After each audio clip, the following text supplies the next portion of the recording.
জাতীয় পার্টি গণতন্ত্রের বাইরে গিয়ে দলের বিরুদ্ধে একটি অংশ অবস্থান নিয়েছে বলে মন্তব্য করেছেন জিএম কাদের। দুপুরে জাতীয় পার্টি কেন্দ্রীয় কার্যালয়ে এমন মন্তব্য করেন জাতীয় পার্টির চেয়ারম্যান। জানান, নির্বাচন কমিশন সহ সকল জায়গায় তাদের বিষয়ে জানানো হয়েছে। অভিযোগ করেন, নির্বাচনে অনৈতিক সুবিধা আদায়ে সরকারের সাথে দেন দরবার করছে সেই অংশটি।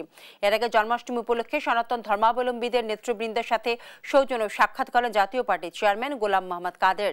বর্তমানে শিষ্টের দমন চলছে, দুষ্টের পালন হচ্ছে বলে অভিযোগ করেন কাদের। দাবি করেন, জুলাই গণ অভ্যুত্থানের ঘটনায় বেশিরভাগ মামলা মিথ্যা। এসব মামলায় রাজনৈতিক উদ্দেশ্যে অসহায় মানুষের হয়রানি করা হচ্ছে, অথচ প্রকৃত আসামিরা পার পেয়ে যাচ্ছে। অনুষ্ঠানে জাতীয় পার্টি মহাসচিব শামীম পাটোয়ারি অভিযোগ করেন, নিরাপত্তাহীনতায় হিন্দু ধর্মাবলম্বীরা বাধ্য হয় দেশ ছাড়তে।